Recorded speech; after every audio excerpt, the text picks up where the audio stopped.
Alors au départ, c'est un collectif d'artistes associatifs qui est né en 2005, puis qui pendant 5 ans a fait beaucoup d'événements artistiques, spectacles vivants, plutôt sur les quartiers proches du centre-ville.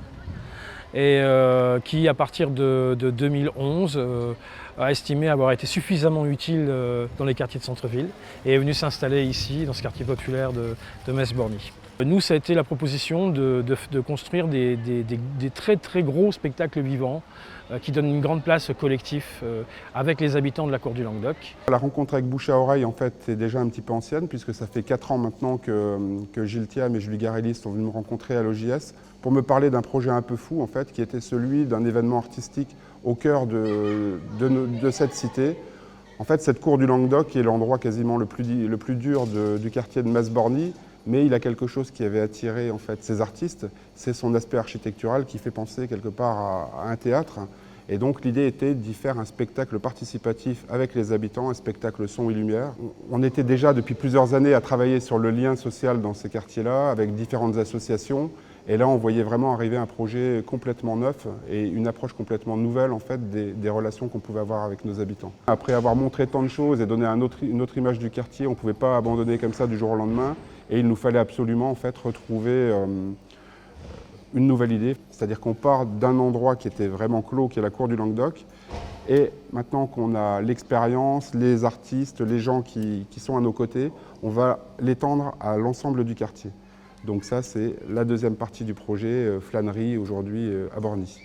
Flânerie à Borny, donc cet événement, suite à ce projet d'1 an, c'est la présentation de 11 spectacles préparés avec 150 habitants du quartier. Parce que c'est un quartier où vit une population très diversifiée, d'une 50aine de nationalités différentes.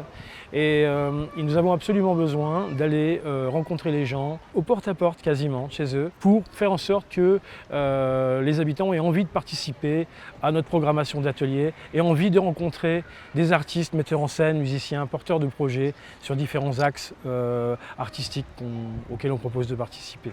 Il y a toute une activité au quotidien, avec des ateliers qui se tiennent avec la population. Quand je dis la population, c'est vraiment au sens large. Ça va des personnes d'un certain âge qui font de l'atelier tricot, jusqu'aux jeunes qui font de la musique, de la danse, enfin voilà, des différentes activités artistiques.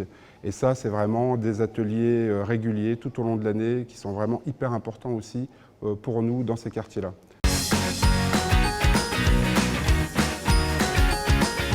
Alors l'OJS a été notre premier partenaire sur le projet Ensemble Cour du Languedoc.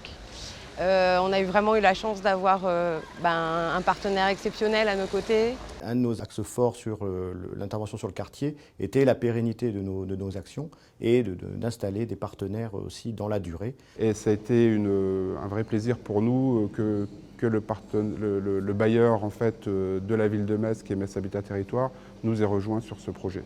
Nous sommes engagés aujourd'hui dans Flânerie, à la fois bien évidemment de façon financière, mais aussi en matière d'accompagnement du dispositif. Et c'est quand même une grande originalité d'avoir ce triptyque, une association collective d'artistes qui a le désir de travailler avec les habitants et un bailleur social et un office municipal du logement social qui se rapprochent pour rendre la chose possible.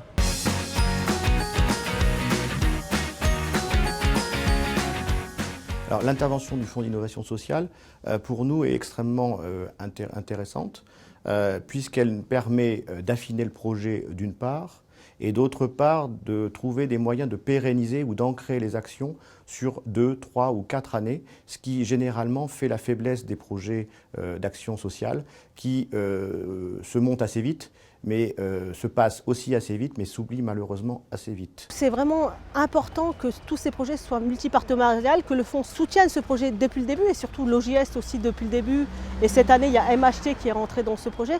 C'est vraiment important parce que sans tous ces financements croisés de l'ensemble, on ne peut pas monter ces événements aussi importants, aussi forts, parce que ce n'est pas qu'une journée, c'est 1 an de travail qui est là et sans ça, on ne pourrait rien. Moi, je dis souvent, il y a l'argent et nous, on met l'argent sur le terrain. Après, il y a le cœur.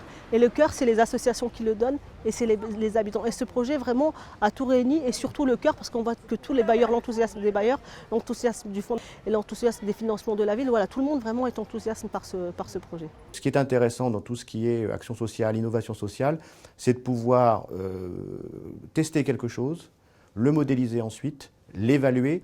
Et ça, l'intervention du Fonds d'innovation sociale nous permet ces choses tout à la fois.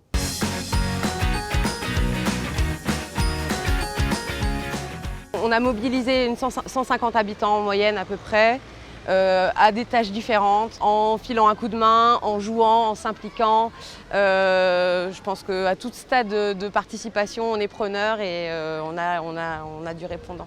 Ils ont un vrai investissement au quotidien dans le quartier, ils sont hyper imaginatifs, poétiques quelque part j'ai envie de dire, parce que je viens d'aller voir les spectacles qui ont lieu et au-delà de la surprise que ça peut donner, je trouve que ça amène en plus une certaine poésie dans leur action. C'est ce qu'on a essayé de développer dans ce projet avec tous les partenaires sociaux, associatifs et institutionnels pour convaincre ces locataires qu'ils avaient leur place dans le schéma culturel que la France a, qui pouvaient y recevoir beaucoup de choses, qui pouvaient en donner tout autant.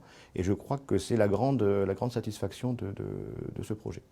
À partir de cette année, toutes les sources de financement ont quand même sérieusement diminué et on court un petit peu après ces financements. Alors ça a été forcément une nouvelle extraordinaire que le fonds des ESH puisse nous soutenir à nouveau une deuxième fois et accompagner ce projet.